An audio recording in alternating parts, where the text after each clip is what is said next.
So, this is a weird video to make, one I never expected to make, but here we are. First, let me just say, do not go after anyone mentioned in this video. Do not harass Halsey or Simon & Schuster or Simon & Schuster's copyright enforcer, and we'll get into them in a minute. I'm providing this video and its comment section as a place for all of us to vent. That way, none of us has to attack anyone. Although you can attack me if you want to, that's fine. So on Monday, February 23rd, I received an email from YouTube alerting me of a copyright takedown notice. I had just released my video on Skillshare's Insta Poetry class, so I figured that was the issue. In the past, copyright issues have only ever popped up for me in terms of the use of video clips. So that was entirely what I expected this time. I figured Skillshare was copywriting me for the snippets of their content that I used. But no.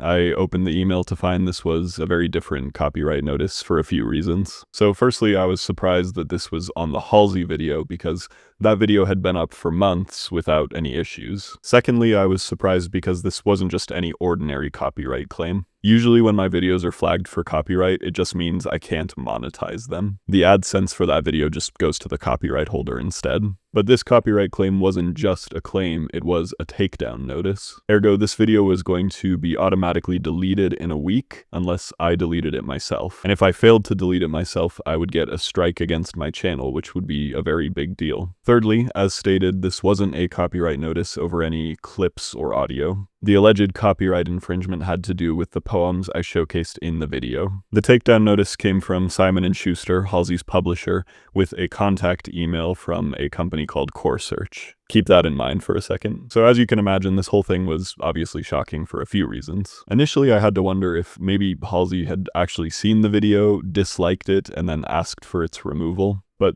that was a little delusional of me. For one thing, the video is overall positive, and pretty positive, like the most positive celebrity review I've done up to this point, despite the critique in there. What's more, I think there are more valid explanations as to what happened here. I just kind of had to consider everything as it was going down. I decided to rewatch the video, and I do have some mixed feelings about everything now. I would argue that the content of the Halsey video was transformative. I wasn't just reading the book to the viewer verbatim, I was providing critique and analysis. Now, was that critique thorough or transformative enough? Personally, I would argue yes, but that's going to be up to everyone individually to decide. That said, I decided to tally it up. I included 28 poems in that video without even fully realizing it. That is kind of a lot of poems. A good chunk of them were pretty short, mind you, but looking at it again, the book has 79 poems total if I did my counting right. So in a way, I showcased about 35% of the book's contents if you disregard length and page number of the poems. It's possible I showcased even more because even though I included a lot of the shorter ones, I also included plenty of longer ones, so in terms of page count or word count, I have no idea what percentage of the book I actually showcased, to be honest. There's also a moment or two in that video where I am flipping through the contents of the book on camera, and theoretically a person could pause and read each page individually, I think. But the copyright claim noted that the copyrighted material was used throughout the entire duration of the video, throughout the whole video, so I don't think it was just those moments of page turning. I also brought this situation to a group of other YouTubers to see if they had experienced a copyright claim like this, copyright that didn't have anything to do with clips or audio, and their insights were super helpful. Shout out to D'Angelo for the title of this video. None of those whom I talked to had been in this exact situation, but a prominent cartoonist pointed out that I did read the poems in full, and I left them on screen in their entirety as I discussed them. I'm no copyright lawyer, but I'm sure to some people and in some spaces, that could be considered a legitimate reproduction of the work, even though I did provide my commentary, critique, and analysis. But anyway, getting back to the claim itself. While the removal request was issued by Simon & Schuster, the contact email provided was for a company called CoreSearch. I immediately emailed them and tried to see if there was anything I could do to keep the video up. I explained that I thought the video was transformative, that I thought it was ultimately positive, and that I figured multiple people bought the book because of that video. Granted, I can't prove that. It just seems to be the case with a lot of the books I cover on my channel. A lot of commenters will say that they did buy the book because of the video. even if my thoughts were overall negative on any given book. Like specifically, I remember comments on the Megan Fox video and on the AI poetry books video.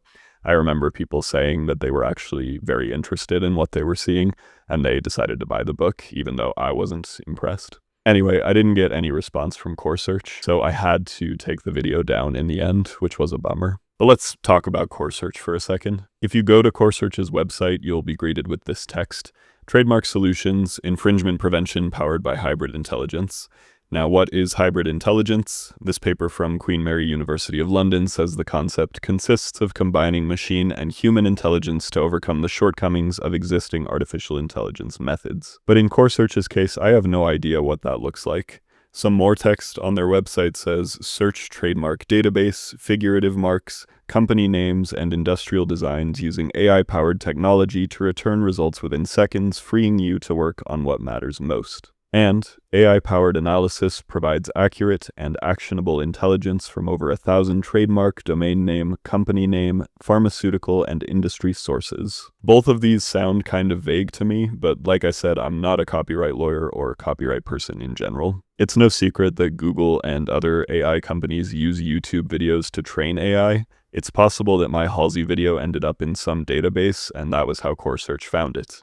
But I really don't know that for sure. I want to stress that I'm really not making any definitive claims with this video. Core Search's AI might be in the wrong on this one, but it's also possible that this was a human decision through and through. I have no way to know. Ultimately, this video is just an opportunity for me and all of you to gripe, and hopefully to recoup some of the losses from having to take the video down. If that video happened to be your favorite of mine, I am really sorry about that. It is up on my Patreon right now, but I did have to paywall it, because I think if I put it up there for free, I would just risk running into the same issues again, but on Patreon, I don't know for sure. This whole situation has me feeling bad for a few reasons. For one thing, I had to straight up delete the video, not just unlist it. That means all of you who commented on it, those comments are just gone now. Lost forever. There was also a poem from one of my patrons at the end of that video, and that too is now just lost. Moreover, I'm kind of worried now. Are other videos of mine going to be taken down? I really love doing collection critiques. I have several planned for this year, and I'd be really disappointed if I basically had to quit doing them altogether. But the silver lining is that my channel isn't nothing. I was commiserating with one of my friends about this, and he said, "Making waves, baby," with a sunglasses emoji. And he's kind of right, so on the bright side, there is nowhere to go but up. If you stuck around till the end of this video, thank you so much. It really means a lot. And hey, before you go, take a look at this poem. This is a piece from one of my patrons, Gordon Hoffman. The next chapter. I'm losing, I'm bruised, and being fed through a tube. My eyesight's dim, and I can't even look at you. But what happens in the after? Babe, I haven't got a clue. Closing curtains and closing tunes, my hat on the chair at the back of the room. My parents' ashes on a stand on the mantel. I know I'll be there soon. And I will look at you from that stand like a candle in the loom of your next chapter, burning up the room. That's if there really is an after, but I haven't got a clue.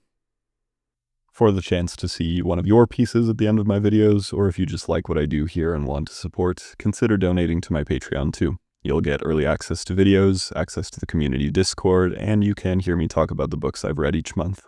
You're seeing my patrons' names on screen right now, and I truly cannot thank them enough. It is because of them that I get to do this, even in the face of unexpected takedowns.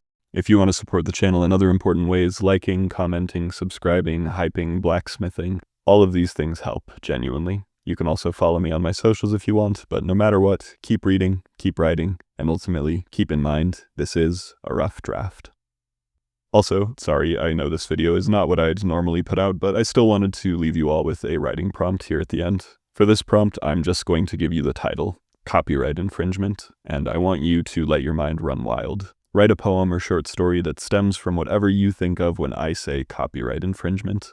You might consider a speculative piece about what copyright looks like in the future given our current trajectory with AI. You might write a poem about copyright infringement in other cultures compared to the US. Whatever you decide to do, I'm sure it'll be excellent. So, it's your turn now. Get to writing.